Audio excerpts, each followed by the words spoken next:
그럼 지금 총 몇 호점까지? 지금 제휴 총 합계로 따지면 금액은 메리아빈 네. 구독자분들이 오시면 월 금액으로는 오, 네. 이런 서비스를 다 이용을 할 수가 있는 네, 거다고요? 맞습니다. 엄청 싸구나. 사업의 시작과 끝을 다 보게 되는 것 같아요. 큰 사업가가 한국에서 많이 생기길 바랍니다.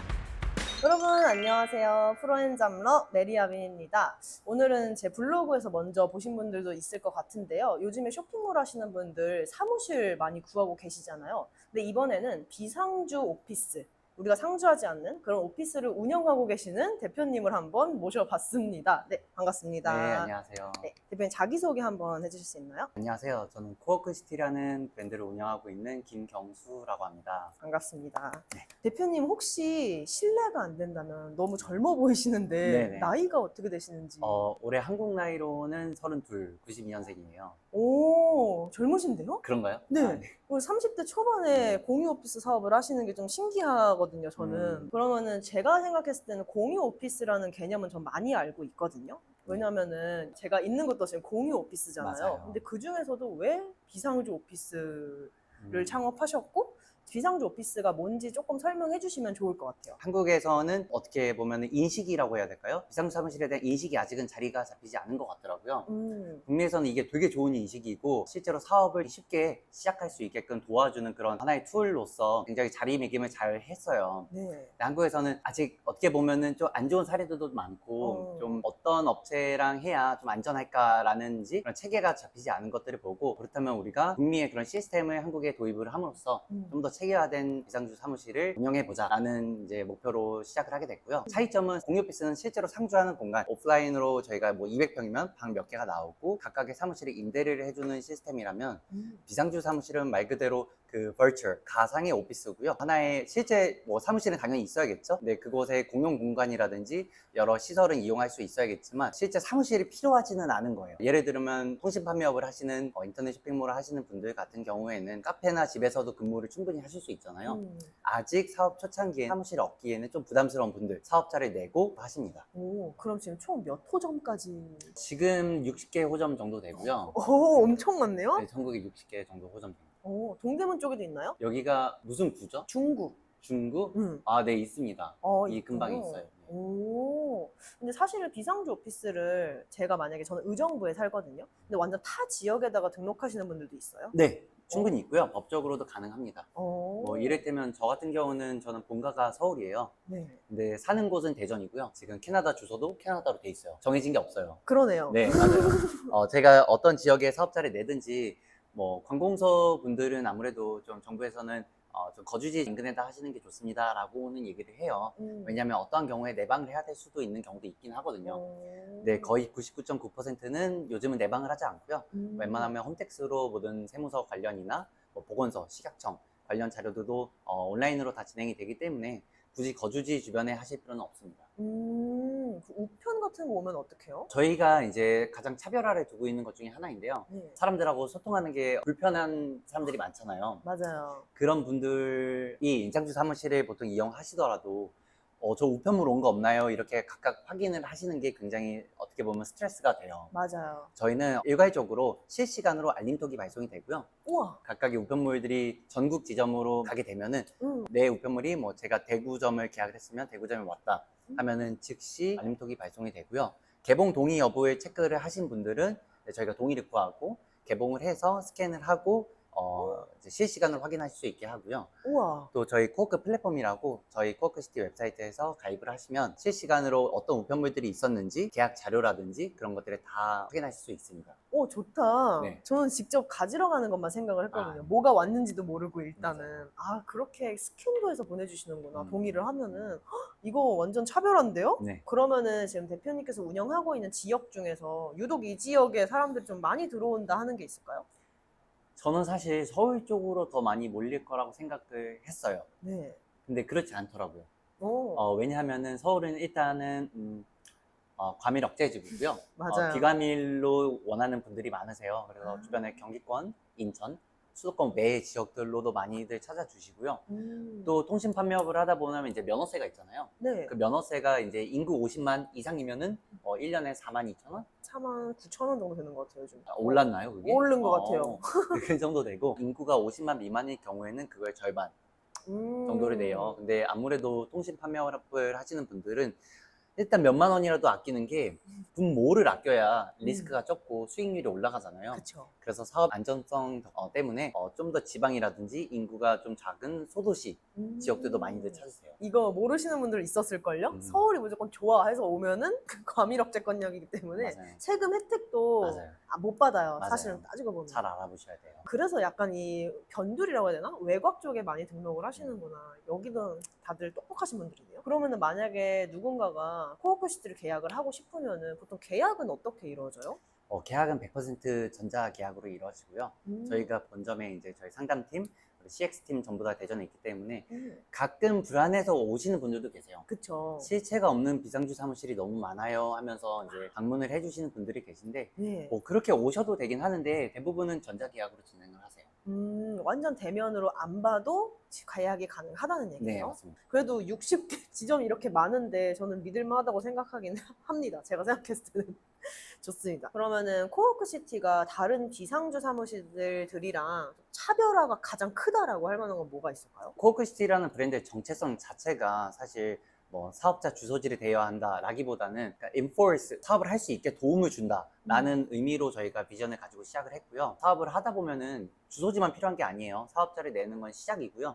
그 뒤에 쇼핑몰을 운영하시는 분들이든 기타 다른 서비스의 사업을 하시는 분들이든 결제 시스템이라든지 전자 계약 시스템이라든지 전자 디자인 관련된 툴이라든지 여러 가지 서비스 툴들을 사용을 하시잖아요. 네. 그런 모든 총괄적인 서비스들을 저희가 그러한 대기업 업체들과도 제휴를 맺었어요. 그래서 저희 웹사이트에 보시면은 이제 나와 있는데 이러한 혜택들을 누릴 수 있게끔 저희가 준비를 다 해뒀습니다.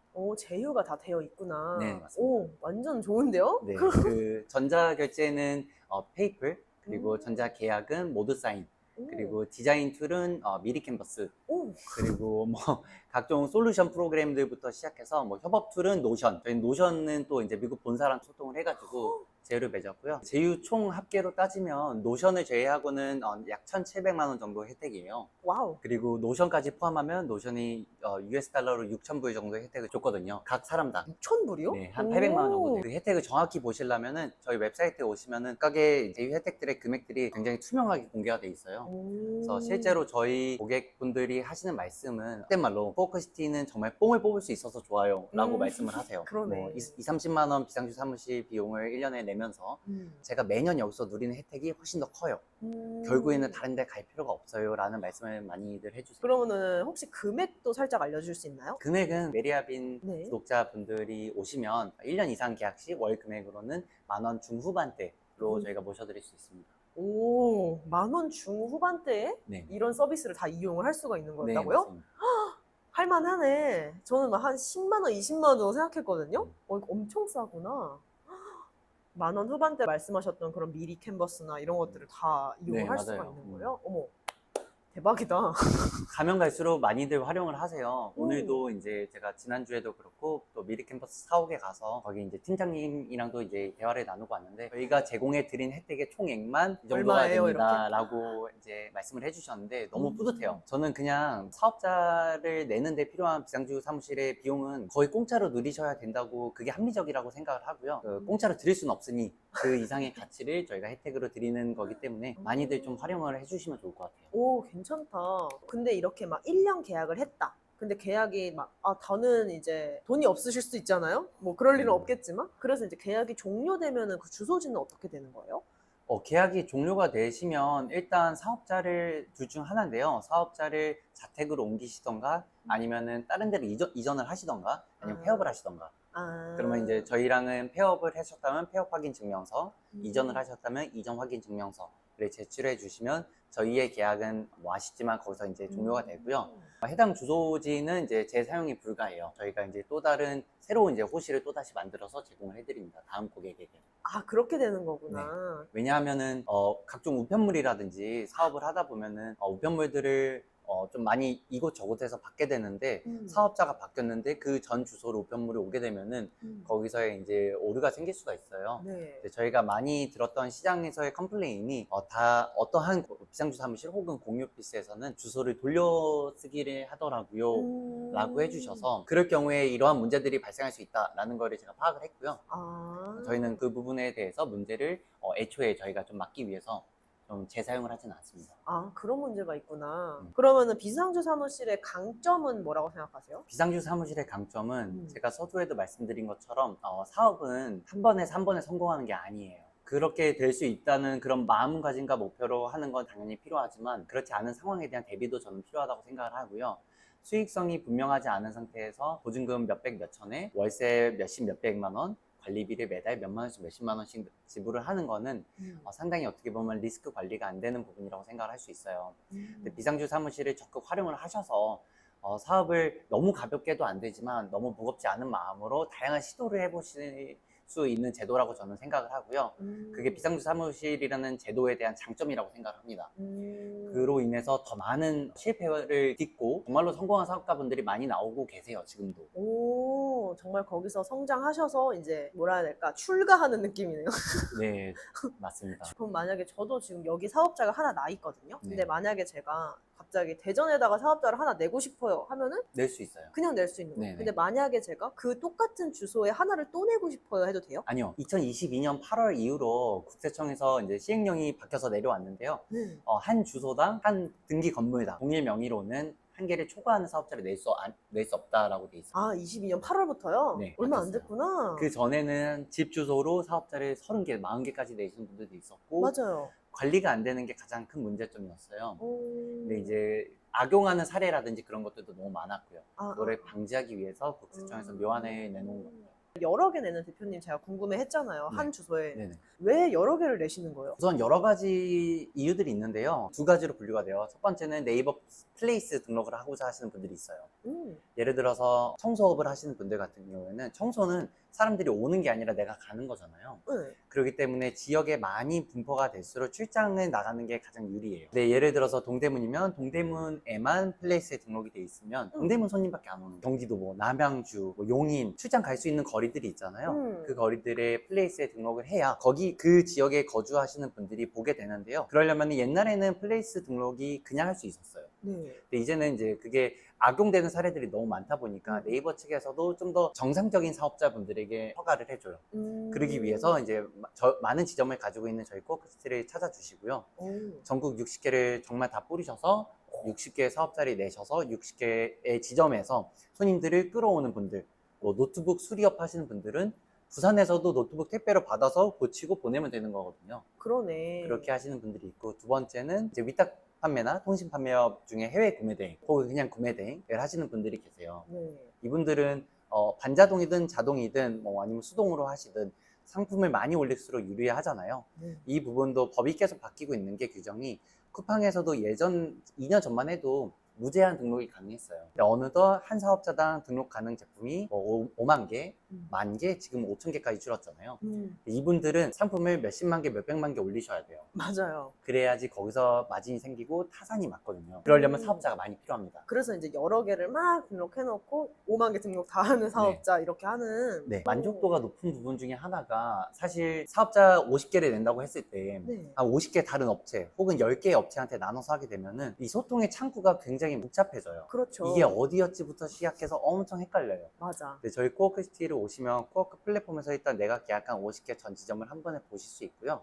전담 매니저가 배정이 되니까 그 50개의 지점에 대해서 어떤 문제가 생겼어요. 세무서에서 혹은 관공서에서 이러한 연락이 왔어요. 어떻게 대처를 해야 할까요? 라고 하시면 저희가 일괄적으로 한 번에 5분 안에 솔루션 제시가 가능합니다. 와, 5분 안에요? 네.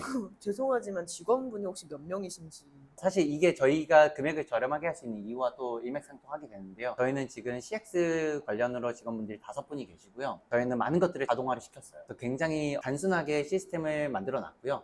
그렇기 때문에 거기서 인건비라든지 여러 가지 기타 비용들이 많이 절감이 돼요. 그것들을 절감해서 저희는 좀 할인을 많이 드리는 겁니다. 오, 대단하시다. 네. 그러면은 이런 비상주 사무실을 사람들이 계약할 때 꼭 주의해야 하는 점들이 있을까요? 사실 비상주 사무실도 그렇고요. 그 어떤 다른 서비스들이나 관계에서 볼 때 상대가 솔직한지를 가장 좀 주의 깊게 봤으면 좋겠어요. 예를 들어서 비상주 사무실에 접목을 해보면 굉장히 좀 정직하게 잘 운영을 하시는 분들이 많아요. 네. 근데 다만 가령 어떤 분들은 공포 마케팅이라고 하죠. 이러이러하면 안 돼요 라고 안 돼요를 좀 더 많이들 강조를 하면서 그래서 저한테 해야만 해요 라는 식으로 좀 유도를 하는 분들이 많아요. 간혹 예를 들자면 전대차는 위험해요. 임대차 계약을 할 수 있는 비상주 사무실과 계약을 하세요 라고들 하는데요. 팩트를 얘기해 드리면 사실이 아닙니다. 아, 그래요? 네. 조금만 뜯어본다면 그 말의 취지 자체는 전대라는 거는 결국에는 어떤 비상주 사무실을 하시는 분들이 임차를 하고 재임차를 줘서 위험하다라고 하는 건데요. 사실 그거는 임대차 계약서를 써주는 분들한테도 똑같이 접목이 되고요. 가령 예를 들어서 저희 같이 이러한 1년에 그 회원권을 판매를 하는 업종들, 예를 들어서 필라테스나 아니면은 헬스장, 뭐 6개월치, 1년치 성결제를 받잖아요. 네. 비상주 사무실도 마찬가지고 거기서 자꾸 폰지 사기가 일어나는 이유가 한 번에 일시불로 받기 때문이에요. 여기 이 사업에 이제 접목을 해본다면은 내가 임대차를 주는 업체랑 계약을 했더라도 그 임대차를 해주는 건물주가 작정을 한다면 일정 목표를 정했고 수치에 도달해서 지금이 시점이다 라고 생각을 한다면 경매를 넘기든 급매를 하든 어떻게든 하든 충분히 좀 상대방을 좀 교란시키고 사기를 칠 수는 있어요. 그래서 그거를 따질 게 아니에요. 전대차, 임대차를 따지는 거를 오히려 그것만 집중을 해서 설명을 하는 분들은 전 의도가 있다고 봐요. 그것만 따질 게 아니라 정말 이 업체가 어떠한 식으로 이제 일을 하는지, 어떤 큰 업체들과도 제휴가 돼 있는지, 단순히 이 상품만을 판매하려고 하는 게 아니라 그 뒤에 비전이 있는지, 그 브랜드 자체에 대한 신뢰성을 좀 확인을 하시는 게 더 중요할 것 같습니다. 오, 좋습니다. 이거 완전 꿀팁이에요. 다들 사실은 오피스를 구하시는 분들이 좀 전문적으로 알고 구하시는 분들이 많이 없거든요. 제가 생각했을 때는 만약에 전문적으로 알았다면 일반 사무실을 그냥 구하고 네. 본인이 쓰셨을 텐데 이런 좀 비상주나 아니면 저희처럼 이렇게 공유 오피스 쓰시는 분들은 그냥 간단하니까 들어오는 거란 말이에요. 맞아요. 그래서 그런 문구를 보면은 혹해. 아, 전대차는 위험한 거구나. 임대차로 가야겠다. 맞아요. 이러면서. 그래서 요거 완전 꿀팁. 감사합니다. 그러면 혹시 이런 비상주 사무실에 아니면 일반 공유 오피스 같은 거에 네. 등록이 안 되는 업종도 있어요? 있어요. 오, 어떤 게 있죠? 법적으로 명시되어 있는 업종들이 있는데요. 예를 들어서 금융업이나 대부업, 사업자 등록을 내는 데 있어서 해당 업종들은 실제로 사무 공간의 규격도 면적도 정해져 있어요. 오. 예를 들어서 교육업으로 들어가도 15제곱미터 이상의 공간이 마련이 되어 있어야 한다라는 그러한 업종마다의 규정이 있는데요. 네. 그 외에 특수업종을 제외하고 일반적으로 전자상거래, 통신판매업, 컨설팅업 이런 등등의 업종들은 다 가능합니다. 오, 그럼 만약에 주 업종이 그거고 부업종으로 그런 게 들어가 있는 건 어떡해요? 그런 경우에는 세무서와의 소통이 필요해요. 저희 코어크시트는 사실 정부 세종에 있는 국세청 본청과도 소통을 하고 있고요. 오. 각 지역별 세무서의 담당 주무관님들이 제 번호에도 다 있고 그래서 네. 저희가 일주일에 한 번씩은 다 소통을 하는데요. 굉장히 밀접하게 저희는 그 변화되는 정보들을 다 받아요. 규정이 정부가 법을 바꾸더라도 시행령이 바뀌어도 사실 대부분의 사람들은 모르세요. 그쵸. 그것들을 팔로우하는 게 저희 같은 사람들이 해야 될 일이고요. 저희는 거기에 전문성을 두고 있게 확인을 하는데 정부가 원하는 거는 사람들의 사업을 막고자 하는 게 아니에요. 다만 감시할 의무는 있어요. 그쵸. 네. 왜냐면 그것들이 방치가 된다면 너무 악용되는 사례들이 많기 때문에 예를 들어서 안 되는 업종을 넣었다. 부업으로 주업종이 아닌 부업종으로 넣었다 하더라도 거기에 뭐 타당한 이유라든지 주 업종을 하기 위해서 필요한 절차라든지 그런 것들 사업의 특수성을 좀 설명을 해주시면요. 저희 세무서 담당자분들도 이해를 해주세요. 오, 그렇게 되는구나. 그러면은 대표님이 혹시 앞으로의 목표는 어떻게 되세요? 저희는 사실 계속 한국에서 사업을 하다 보니까 특히 코어크시트를 운영하다 보니까 사업의 시작과 끝을 다 보게 되는 것 같아요. 사업의 시작을 하시는 분들은 이제 비상주 사무실을 처음에 너무 기대되는 마음 또는 떨리는 마음, 두려운 반으로 사업자를 내시고 사업의 끝에는 둘 중 하나예요. 잘된 분과 잘 되지 않은 분. 잘 돼서 저 이제 사무실을 구했어요 하고 좋은 마음으로 나가시는 분들, 잘 안 돼서 폐업을 하게 됐어요 라고 하시는 분들이 있는데요. 좋은 케이스 안 좋은 케이스 다 많이 봤지만 저는 결국에는 다 모두가 경험을 한 번씩 더 하게 된 좋은 경우라고 생각을 해요. 그래서 더 많은 한국의 사업가 분들이 많은 시도를 정말 가벼운 마음은 아니지만 되게 기쁜 마음으로 즐기는 마음으로 사업을 자주 많이들 시도를 하시고 그로부터 얻은 경험을 사용해서 더 큰 사업가가 한국에서 많이 생기길 바랍니다. 오, 해외로는 막 만들어 보실 생각 없으신가요? 해외도 지금 추진 중이에요. 오, 어머, 위워크처럼 되는 거 아니에요? 그렇지 나중에 않지. 인터뷰 성지순례 오고 막. 그렇지 않습니다. 왜 거기까지 생각? 멋있습니다. 그러면 혹시 대표님 요즘에 행사 많거든요? 저 얼마 전에도 코엑스 다녀오고 했었는데 혹시 네. 대표님은 뭐 그런 행사 같은 거 따로 없으세요? 아, 행사요? 일단 이 영상이 언제 나갈지 모르겠지만 이번 달 말에 DDP에서 코리아 핀테크 위크라는 큰 행사가 열려요. 오. 5년 연속 하고 있고요. 주최는 금융감독위원회랑 핀테크 코리아 단체에서 진행을 하고 총 규모는 2천억 정도의 규모로 이제 열리는 행사예요. 네. 160개국에서 참여를 하고 그거 왜 몰랐지? 여기 네. 코앞인데? 네. 네. 토스라든지 카카오라든지 대형 이런 핀테크 기업들도 참여를 하고요. 네. 저희와 제휴된 페이플이라는 업체가 거기에 참가사로 참여를 해요. 네, 감사하게도 페이플 이제 대표님과 이사님께서 관람을 오시는 분들이 코워크시티를 너무 필요해 할 것 같다라고 하셔서 저도 직접 거기 가서 Q&A를 제가 직접 1대1로 해드릴 거고요. 우와, 네. 네, 그 외에는 이제 9월 21일부터 23일에 코리아 이커머스 페어라고 삼성 쪽에 있는 세텍이라는 행사장에서 열리고요. 네. 이 행사도 엄청난 규모로 열려요. 3일 동안 총 관람객만 2만 명 정도 추산을 하고요. 참가사만 300개 이상의 이커머스, 전자상거래 관련된 솔루션 업체들이 참가를 하는데요. 네. 코리아 이커머스 페어 국장님께서 저희 코워크시티를 좋게 봐주셔서 로비 공간을 빼줄 테니 로비 공간에 아예 저희가 쇼룸이나 이런 체험존이나 아니면은 상담존을 만들어서 어쨌든 사업자가 필요한 이커머스를 하시고자 하시는 분들이니까 세상에 무성한 그 비상주 사무실에 대한 잘못된 오해나 편견이나 정확하지 않은 정보들에 대해서 명확한 답을 좀 주는 시간을 저희에게 주시면 좋을 것 같아요 라고 하셔서 저희가 뭐 감사하게도 참여하게 됐습니다. 오, 좋네요. 우리 구독자님들 많이 가실걸요? 그게 원래 유통인쇼 아니에요? 이름이 바뀐 거죠? 네, 맞아요. 아마 많이 가실 거예요. 제가 봤을 때는. 그럼 대표님도 계신가요? 저는 3일 내내 있을 겁니다. 그러면은 여기 DDP랑 세텍에서 대표님 만나볼 수 있으니까 저희 구독자님들도 시간 되시면 한번 방문해 보시는 거 추천드려요. DDP는 근데 아무나 갈 수 있어요? 네. 오. 참가비 무료고요. 네. 사전 예약만 지금 하시면 되세요. 네, 굉장히 좀 규모가 크고 세계적인 행사예요. 굉장히 많은 나라에서 오시고요. 만약에 멀지 않으시면 제가 주체는 아니지만 그죠. 좋은 경험이 되는 것 같아요. 사업하시는 분들은 그런 것들을 경험하면서 여러 가지 안목도 키우고 감각을 키우는 경험이 될 것 같다는 생각합니다. 오, 좋다. 저희도 갈래요, 매니저님? 가신대요. 저희 그때 갈게요, 진짜로. 네. 그러면은 저희 오늘 코워크시티를 운영하고 계시는 대표님을 한번 만나 뵀는데요. 제가 밑에다가 제 블로그 링크 첨부해 놓을 테니까 코워크시티에 관련된 글을 제가 한번 쓴 적이 있어요. 그래서 그거 한번 내용 보시면은 아마 오늘 인터뷰가 조금 더 쉽게 이해가 되실 것 같습니다. 그러면은 저희 이번 영상 마무리하도록 할 건데 저희가 또 인사가 있어요. 굿바이 인사가 있어요. 네. 오늘 인터뷰 취지랑 좀 맞지 않지만 어쨌든 해주셔야 돼서 네. 제가 이제 오늘도 내일도 이런 대표님께서 부자 되는 하루 되세요 하고 안녕 하면 돼요. 네. 그럼 우리 메아리들 저희는 다음 영상에서 만나보도록 하고요. 오늘도 내일도 부자 되는 하루 되세요. 안녕.